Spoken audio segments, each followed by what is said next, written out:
Hey everybody, Peter Zeihan here, coming to you from the Mosquito Western Traverse on Horseshoe Peak. Over here, we've got the Collegiate Peaks for some of my favorite hiking in Colorado. Today, we're going to talk about Vietnam. Joe Biden has announced that he'll be going to Vietnam soon. It'll probably be in September when he's already got a series of Asian summits planned. This trip was supposed to happen a few months ago, but it got canceled because of debt ceiling talks. Anyway, Vietnam is one of the up-and-coming allies in the American portfolio and a major regional power in its own right, unique among many of the advanced or advancing developing countries. Vietnam actually has a healthy demography, so even if it keeps aging at its current rate, it's still going to be a major regional power 30, 40, 50 years from now. But more to the point is they've got the attitude and the positioning that is necessary. Now, for those of you who remember your history, we had the Vietnam War, where northern Vietnam and southern Vietnam duked it out with the Russians backing the north and the Americans backing the south. Ultimately, the South lost. The whole place was integrated into one, but integration is a work in progress. One of the things to keep in mind about Vietnam is it's basically a barbell, with about 45% of the population in the south around Saigon or Ho Chi Minh City now, about 45% in the north around Hanoi, and then this long, thin, rugged coastal strip in between that has almost nobody. That makes the concept of political unification, even with a military occupation, somewhat difficult. And this is something that the Vietnamese are going to be working on for the better part of the next century.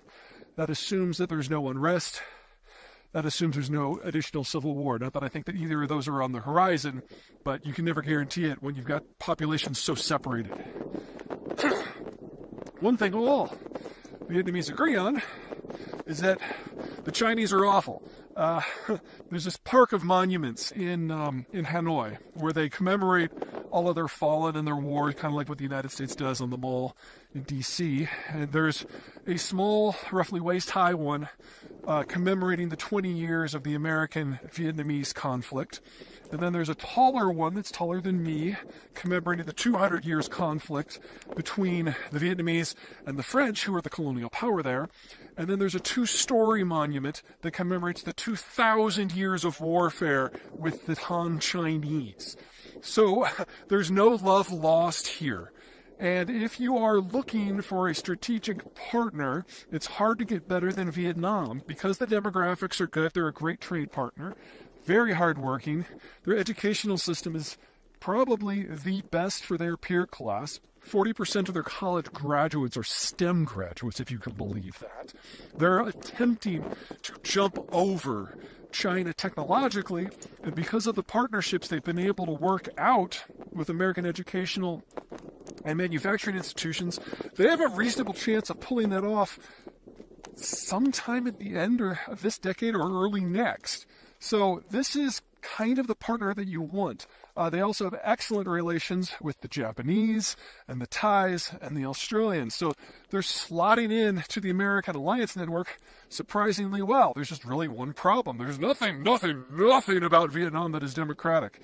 It's basically got a Chinese-style Politburo and top-down leadership from Hanoi. And considering that they're in the midst of a cultural unification process, I really don't see Hanoi loosening that grip, and that's going to keep Vietnam out of the American inner circle of allies. But for everything else, it's a great match. All right, I gotta go put on a bigger hat. It's a little chilly up here.